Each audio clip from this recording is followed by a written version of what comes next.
수준생들이 제게 자주 묻는 질문 100가지 65번째 시간입니다.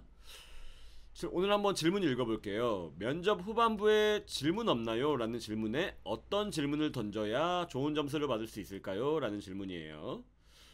면접이 끝나가는 후반부에 대부분의 면접관들이 혹시 질문 없으세요? 질문 있으시면 한번 해주세요 라는 질문을 하죠.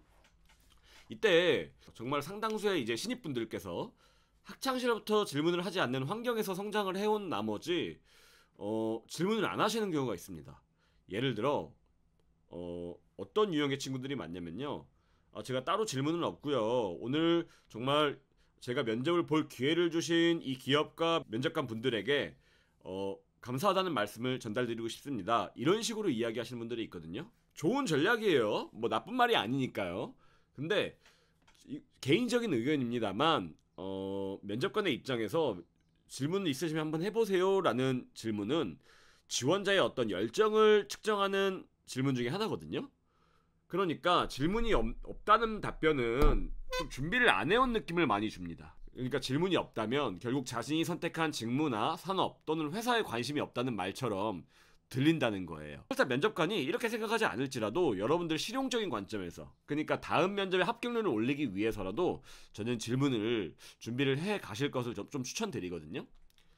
이런 그림을 보신 적이 있으신지 모르겠는데, 그러니까 우리의 뇌는 처음에 입력된 정보와 가장 나중에 입력된 정보의 회상률이 가장 높다라는 것을 보여주는 그래프입니다.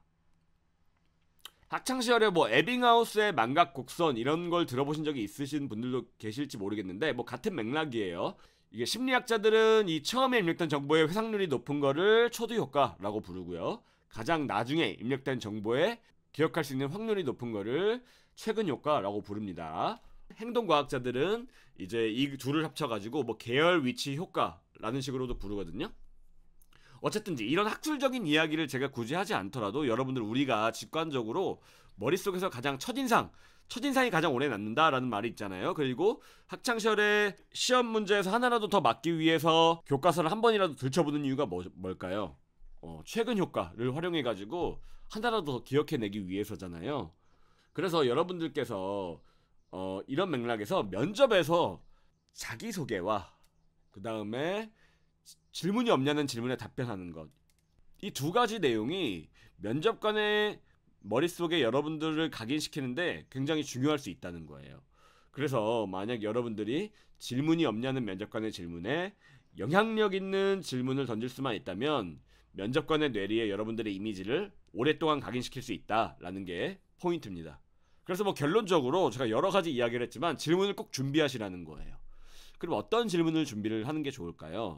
제가 뒤에서 이제 칼럼으로 뭐 이제 10가지 질문, 38가지 질문 이렇게 준비를 해놨는데, 제가 3가지 질문을 보통 이제 추천을 드리는 편이에요. 특히 신입분들에게.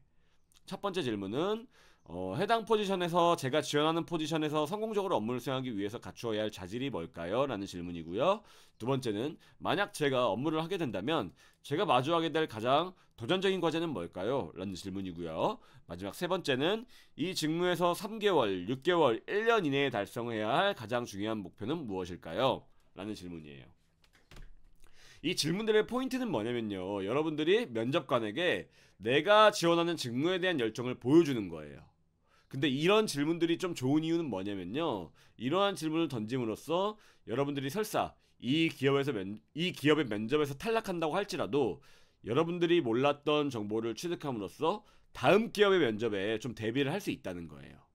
저는 48강에서 병풍 면접을 언급하면서 관심이 없는 기업의 면접이라고 할지라도 여러분들이 준비하는 직무와 산업이 일치한다면 해당 기업의 면접을 한 번이라도 보는 것이 좋을 수 있다고 언급한 적이 있어요. 같은 맥락에서 면접관에게 질문할 수 있는 기회는 흔하지 않기 때문에 여러분들이 궁금하거나 몰랐던 정보를 면접관에게 질문함으로써 새로운 정보를 좀 취득하시는 것이 좋다는 뜻입니다. 그래서 제가 여러 가지 이야기를 했지만 이번 강의의 핵심은 질문은 반드시 하시라는 거예요. 질문은 선택이 아니라 필수다 라는 거고요. 제가 참조 칼럼으로 면접에서 혹시 질문 있나요? 라는 말에 던지지 않으면 손해보는 질문 10가지를 준비를 했고요. 하워드 경영대학원 HBR에서 추천하는 스마트한 면접 질문 38가지, 총 48가지의 질문들이 있으니까 이 칼럼들을 한번 참조해 보셔가지고 여러분들이 면접에서 어떤 질문을 던지는 것이 전략적으로 좋을지를 한번 고민해 보시길 추천드리겠습니다. 그럼 여기까지고요. 궁금하신 내용이 있으면 이쪽으로 연락 편하게 주세요. 감사합니다.